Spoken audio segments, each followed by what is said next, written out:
Bismillahirrahmanirrahim. Assalamualaikum warahmatullahi wabarakatuh.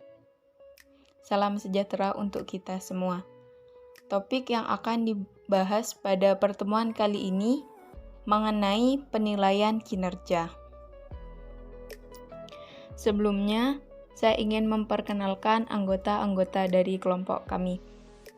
Kami dari kelompok 4 yang beranggotakan Lisa Agustina Boang Manalu dengan NIM 094, Siti Hartati Nabila dengan NIM 108, Lailatus Sofa dengan NIM 109, dan saya sendiri, Anzalna Rahmayasin dengan NIM 112. Untuk selanjutnya, saya serahkan kepada rekan saya untuk menyampaikan materi. Untuk pengertian penilaian kinerja. Penilaian kinerja atau performance appraisal adalah proses yang dipakai oleh organisasi untuk mengevaluasi pelaksanaan kerja individu karyawan. Dalam penilaian kinerja dinilai kontribusi karyawan kepada organisasi selama periode waktu tertentu.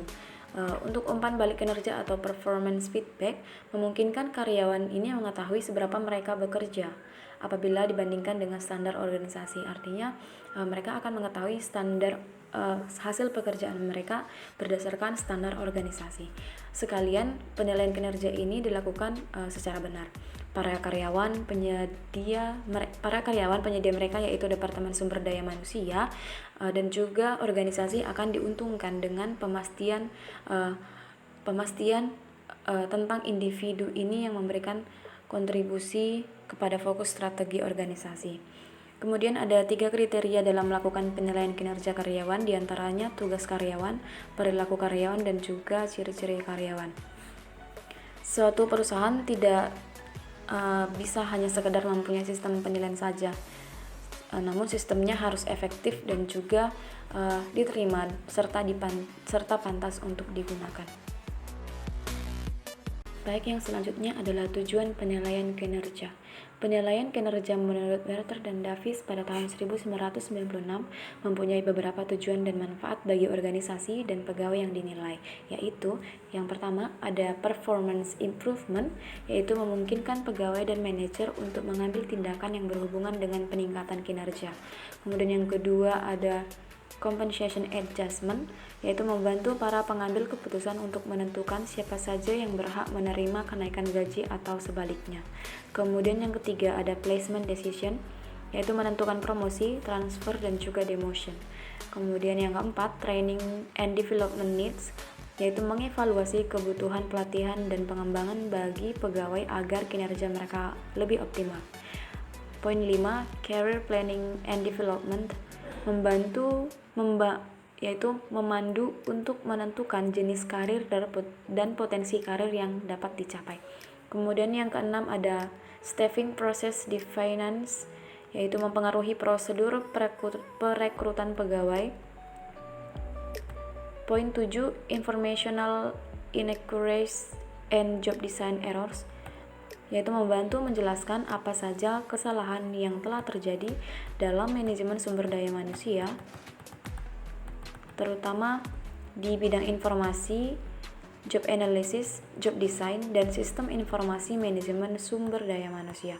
Poin 8 ada equal employment opportunity, yaitu menunjukkan bahwa placement decision tidak diskriminatif. Kemudian ke-9 ada external challenges, yaitu kadang-kadang kinerja pegawai dipengaruhi oleh faktor eksternal seperti keluarga, keuangan pribadi, kesehatan, dan lain-lain. Biasanya faktor ini tidak terlalu kelihatan, namun dengan melakukan penilaian kinerja, faktor-faktor eksternal ini akan kelihatan sehingga membantu Departemen Sumber Daya Manusia untuk memberikan bantuan bagi peningkatan kinerja pegawai. Kemudian yang terakhir ada feedback, yaitu memberikan umpan balik bagi urusan kepegawaian maupun bagi pegawai itu sendiri. Jenis-jenis penilaian kinerja. 1. Penilaian hanya oleh atasan.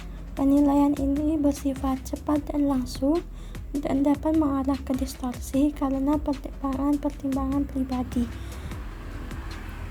Yang kedua yaitu penilaian oleh kelompok ini. Atasan dan atasannya akan bersama-sama membahas kinerja dari bawahannya yang dinilai. Yang ketiga yaitu penilaian oleh kelompok staf. Atasan akan meminta satu atau lebih individu untuk bermusyawarah dengannya, dan atasan langsung yang akan membuat keputusan akhir. Yang keempat yaitu penilaian melalui keputusan komite.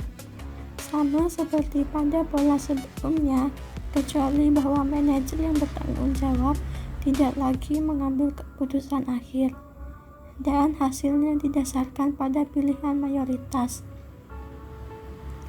Yang kelima yaitu penilaian berdasarkan peninjauan lapangan.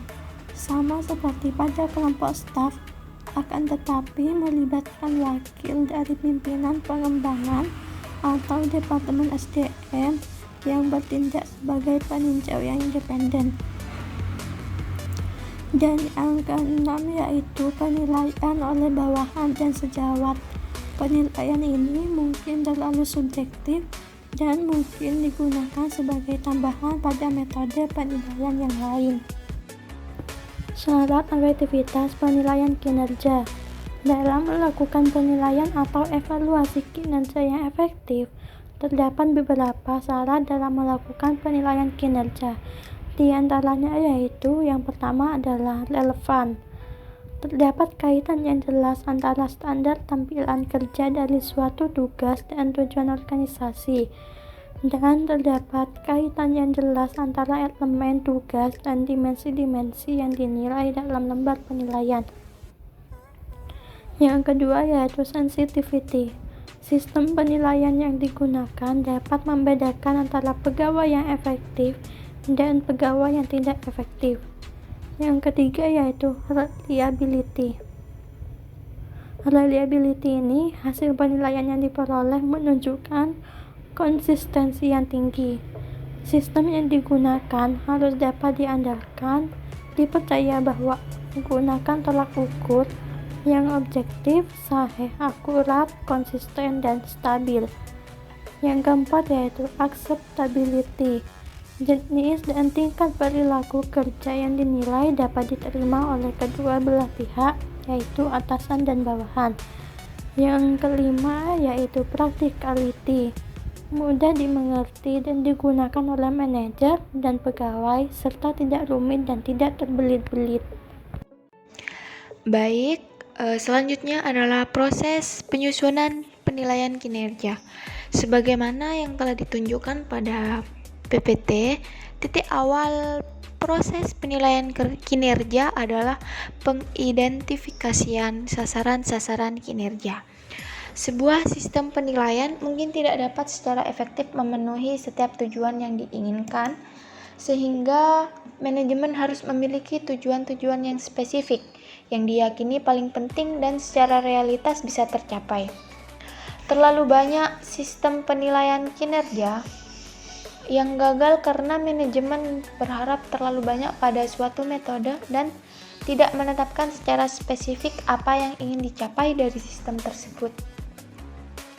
Langkah berikutnya dari siklus yang terus-menerus ini berlanjut dengan menetapkan kriteria atau standar-standar kinerja dan mengkomunikasikan ekspektasi kinerja tersebut kepada mereka yang berkepentingan. Kemudian pekerjaan dijalankan oleh atasan untuk menilai sebuah kinerja. Pada akhir periode penilaian, karyawan akan bersama-sama menilai kinerja dalam pekerjaan dan mengevaluasinya berdasarkan standar-standar kinerja yang telah ditetapkan. Penilaian ini mampu membentuk penyebab dari sebuah kegagalan dan mengembangkan rencana untuk memperbaiki sebuah masalah. Pada pertemuan tersebut, tujuan-tujuan akan ditetapkan untuk periode pengevaluasian dan siklus tersebut akan terus berulang kembali. Selanjutnya adalah masalah dalam penilaian kinerja. Terdapat beberapa poin-poin dalam masalah dalam kinerja ini, yakni poin pertama yaitu ketidaknyamanan penilai. Melaksanakan penilaian kinerja seringkali menjadi tugas manajemen sumber daya manusia yang dapat membuat frustasi. Sistem penilaian kinerja yang tidak memotivasi orang-orang dan tidak pula mengarahkan pengembangan secara efektif. Sistem tersebut justru menciptakan konflik antara atasan dan bawahan serta dapat pula menyebabkan perilaku-perilaku yang dapat merugikan. Kemudian, ketiadaan objektivitas. Kelemahan potensial dari metode-metode penilaian kinerja secara tradisional adalah tidak adanya objektivitas. Dalam metode skala penilaian, misalnya saja faktor-faktor yang umum digunakan seperti sikap, penampilan, dan kepribadian sulit untuk diukur. Di samping itu, faktor-faktor tersebut mungkin memiliki keterkaitan yang sangat kecil dengan kinerja pekerjaan seseorang karyawan. Poin selanjutnya yakni Horn error. Muncul ketika manajer menggeneralisasikan suatu unsur atau insiden kinerja positif kepada seluruh aspek yang menghasilkan atau yang dapat menghasilkan nilai yang lebih tinggi. Kesalahan evaluasi yang muncul ketika manajer menggeneralisasikan satu unsur atau insiden kinerja negatif kepada seluruh aspek kinerja karyawan menghasilkan nilai yang lebih rendah. Poin selanjutnya yakni sikap lunak atau sikap keras. Memberikan nilai tinggi tanpa alasan yang bisa diterima disebut sikap lunak. Perilaku ini sering kali dimotivasi oleh keinginan untuk menghindari kontroversi mengenai penilaian. Hal ini paling umum terjadi ketika kriteria yang sangat subjektif atau sulit untuk dipertanggungjawabkan dapat digunakan, dan penilai harus mendiskusikan hasil evaluasi dengan para karyawan. Poin selanjutnya yakni central tendency error atau kesalahan penilaian evaluasi yang muncul ketika para karyawan tidak benar dinilai mendekati rata-rata atau pertengahan skala. Praktik ini bisa didorong oleh beberapa sistem skala penilaian yang mengharuskan evaluator untuk memberi alasan penilaian ekstrim dan penilaian ekstrim rendah.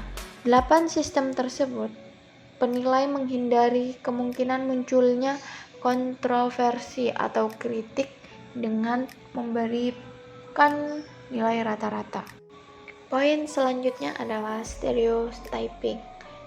Kekurangan ini muncul ketika para manajer membiarkan perbedaan-perbedaan individual seperti gender, ras, atau usia mempengaruhi penilaian yang mereka berikan.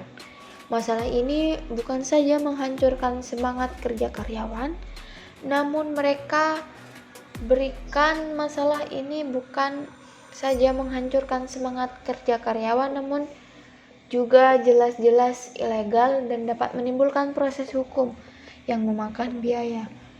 Pengaruh bias budaya atau stereotyping secara pasti bisa mempengaruhi penilaian. Para manajer memunculkan gambaran-gambaran mental mengenai apa yang mereka anggap sebagai karyawan ideal atau para karyawan yang tidak sesuai dengan gambaran tersebut bisa dinilai secara tidak adil. Poin selanjutnya adalah manipulasi evaluasi. Dalam beberapa kasus, para manajer mengendalikan hampir semua aspek proses penilaian, dengan demikian berada dalam posisi yang bisa memanipulasi sistem.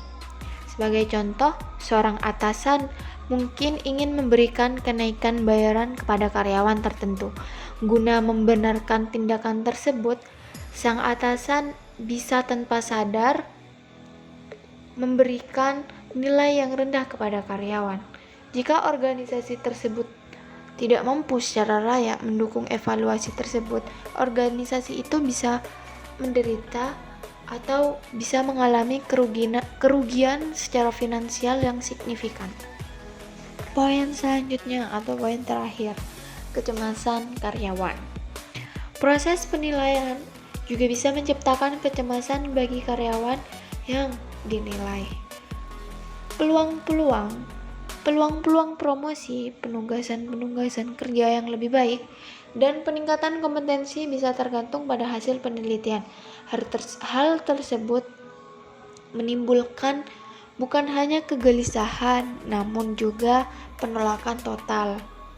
Sebuah pendapat menyatakan bahwa jika penyurvei karyawan pada umumnya, mereka akan mengatakan kepada beberapa orang bahwa penilaian kinerja adalah cara manajemen untuk mengungkapkan semua hal buruk yang mereka lakukan sepanjang tahun.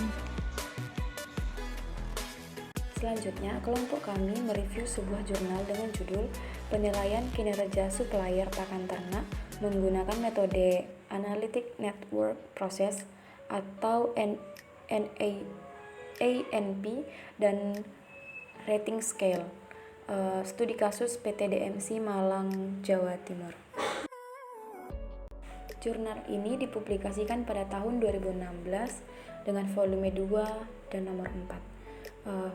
Dengan penulis Helmi Musyafa, Retno Astuti, dan Masud Effendi II. Tujuan penelitiannya adalah mendapatkan bobot kriteria dan subkriteria kinerja supplier pakan ternak dengan metode Analytic Network Process atau ANP dan mendapatkan urutan atau prioritas supplier pakan ternak berdasarkan rating scale. Pendahuluan. Manajemen rantai pasok merupakan pendekatan yang digunakan untuk integrasi antara supplier atau pemasok, pabrik, pusat distribusi, pedagang besar, pengecer, serta konsumen di mana nantinya produk akan diproduksi dan didistribusikan dalam jumlah, lokasi, dan waktu yang tepat, yang tujuannya yaitu meminimalkan biaya serta meningkatkan kepuasan pelayanan. Dalam rantai pasok ini, supplier merupakan salah satu komponen yang sangat penting pada suatu pabrik. PT DMC merupakan salah satu perusahaan yang bergerak dalam bidang peternakan ayam pedaging dan memiliki kapasitas produksi telur sebesar 86.000 butir telur per hari. Perusahaan ini berhubungan langsung dengan beberapa supplier dalam menjalankan proses produksi. Salah satunya adalah supplier pakan ternak yang berasal dari 3 pemasok berbeda kota. Permasalahan terkait kinerja supplier yang dihadapi selama ini seperti ketidaksesuaian kuantitas pakan yang dikirim, keterlambatan pengiriman pakan, dan juga ketidaksesuaian kualitas pakan sehingga dapat berdampak negatif bagi perusahaan. Selain itu, penilaian kinerja yang dilakukan tidak dilaporkan secara tertulis dan tidak komprehensif. Salah satu metode pengambilan keputusan yang dapat digunakan dalam penilaian kinerja supplier adalah metode Analytic Network Process atau ANP. Metode penelitian. Penelitian ini dilakukan di PT DMC Kecamatan Jabung, Kabupaten Malang pada bulan Februari tahun 2013 hingga bulan Juli tahun 2013. Pengelolaan data penelitian dilakukan di Laboratorium Komputasi dan Analisis Sistem Universitas Brawijaya. Agar pembahasan lebih fokus dan tidak melebar, terdapat 2 batasan masalah. Yang pertama yaitu penelitian dilakukan pada supplier pakan ternak PT DMC, dan yang kedua yaitu penilaian kinerja supplier berdasarkan pada hasil nyata supplier pada periode Juli 2012 sampai Desember 2012. Pengolahan data yang digunakan yaitu metode Analytic Network Process dan metode Rating Scale. Analytic Network Process merupakan penilaian kinerja yang digunakan untuk memperoleh nilai bobot kinerja supplier. Sedangkan metode rating scale digunakan untuk memperoleh urutan atau prioritas dari masing-masing supplier pakan ternak. Skala penilaian dengan rating scale yaitu skala 1 hingga 5. Baik, selanjutnya adalah hasil dan pembahasan dari jurnal ini. Ada 2 poin, yakni yang pertama poin hasil pembobatan kriteria dan subkriteria, kemudian hasil penilaian kinerja supplier pakan. Untuk hasil pembobatan kriteria dan subkriteria terdapat beberapa poin yang dibahas, ini efisiensi, fleksibilitas, respons, dan food quality. Nah, untuk bobot kriteria food quality memiliki bobot tertinggi sebesar 0,502. Food quality ini menjadi bobot tertinggi karena kualitas pakan sangat mempengaruhi terhadap pertumbuhan ayam. Kemudian kriteria efisiensi memiliki bobot terendah sebesar 0,091. Ini menunjukkan pengeluaran biaya yang lebih tinggi akan menurunkan efisiensi perusahaan, tetapi perusahaan akan tetap membeli pakan dengan harga yang lebih mahal untuk kualitas pakan yang lebih baik. Hal ini juga disebabkan karena perusahaan lebih mengutamakan kualitas pakan dari supplier. Efisiensi erat kaitannya dengan sumber daya yang telah dikeluarkan oleh perusahaan. Selanjutnya, bobot subkriteria komposisi produk atau Q2 merupakan subkriteria dengan bobot nilai tertinggi sebesar 0,272. Subkriteria komposisi produk atau Q2 menjadikan hal yang paling penting bagi PT DMC ini dibandingkan dengan subkriteria lainnya karena menjadi penentu keberhasilan proses produksi, yaitu berkaitan dengan tingkat pertumbuhan berat badan ayam dan produksi telur yang optimal. Komposisi pakan dapat dikatakan sesuai apabila tingkat pertumbuhan berat badan dan produksi telur sesuai dengan target standar PT Dinamika Megatama Citra. Selanjutnya, subkriteria komplain atau subkriteria respon komplain R3 merupakan subkriteria penilaian kinerja supplier yang memiliki nilai bobot terendah sebesar 0,035. Hal ini disebabkan sebagian besar persyaratan pakan yang ditetapkan oleh PT ini sudah dipenuhi oleh supplier sehingga perusahaan jarang melakukan komplain terhadap supplier. Respon komplain berhubungan dengan kemampuan supplier dengan merespon komplain perusahaan secara keseluruhan. Selanjutnya, dari poin kedua pembahasan review jurnal ini, yakni hasil penilaian kinerja supplier pakan. Nilai total kinerja yang digunakan untuk memudahkan pengidentifikasian nilai kinerja yang memiliki masing-masing supplier pada periode penilaian. Penilaian kinerja dilakukan pada 3 supplier pakan ternak. Supplier X berasal dari Jombang, supplier Y berasal dari Pasuruan, dan supplier Z berasal dari Gresik. Urutan supplier pakan ternak yang memiliki kinerja tertinggi sehingga terendah adalah supplier Z, Y, dan X. Supplier Z merupakan supplier yang memiliki nilai akhir kinerja yang paling tinggi, yakni 4,376 atau dalam rank disebut amat baik. Sedangkan untuk urutan terakhir, yakni di supplier X dengan nilai akhir 2,772 atau dinyatakan memiliki kinerja yang cukup. Hal ini menurut supplier X untuk segera memperbaiki kinerjanya pada nilai yang rendah, yakni fleksibilitas volume, fleksibilitas waktu, kesesuaian volume, dan ketepatan waktu, serta komposisi produk. Perbaikan kinerja berdasarkan subkriteria fleksibilitas volume dan fleksibilitas waktu dapat dilakukan dengan cara melakukan penjadwalan produksi yang lebih baik dan efektif. Supplier juga harus memiliki persediaan pakan yang cukup agar dapat memenuhi jumlah volume pemesanan pakan yang tidak pasti atau bisa berubah-ubah dari PT DMC.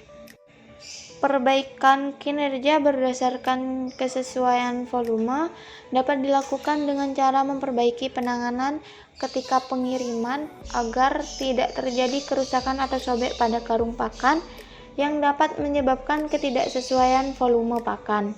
Pada kriteria ketepatan waktu, perbaikan dapat dilakukan dengan cara pengiriman lebih awal dari jadwal pemesanan agar lebih tepat waktu.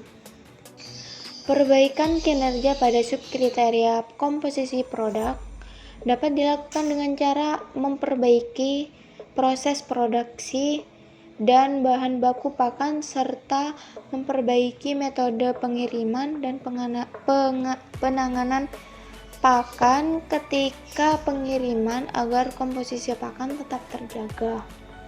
Kualitas pakan akan tergantung pada cara pengolahan dan mutu bahan baku pakan yang digunakan oleh sebuah perusahaan.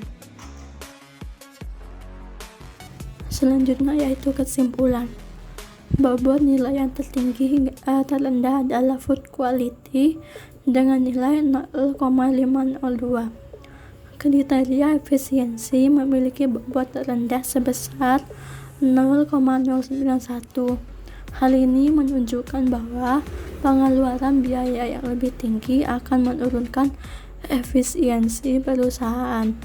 Akan tetapi, perusahaan tetap akan membeli pakan dengan harga yang lebih mahal untuk kualitas pakan yang lebih baik.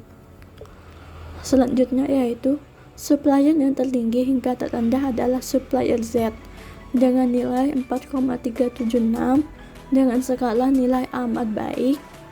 Kemudian supplier Y dengan nilai 3,621 dengan skala nilai baik, dan supplier X dengan nilai 2,772 dengan skala nilai cukup.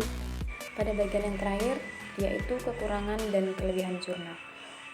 Untuk kelebihan pada jurnal, yaitu secara keseluruhan bahasanya mudah dimengerti, terdapat tabel hasil penelitian yang memudahkan untuk mengerti hasil dan pembahasannya. Selain itu, penulisan pada jurnal sudah sesuai dapat dilihat dari penulisan bahasa asing yang menggunakan huruf miring. Untuk kekurangannya, pada jurnal terdapat kesalahan penulisan, yaitu pengulangan kata. Pada pendahuluan paragraf 2 kalimat yang pertama, yaitu pada kata produksi tidak ada tanda hubung di antara kata ini. Seharusnya untuk kata pengulangan terdapat tanda hubung. Selain itu, pada bagian kesimpulan poin 2 bahasanya sulit dimengerti sehingga pembaca tidak mengerti apa inti daripada kesimpulan poin kedua. Itu saja untuk kelebihan dan kekurangannya dan juga review jurnal kelompok kami. Terima kasih.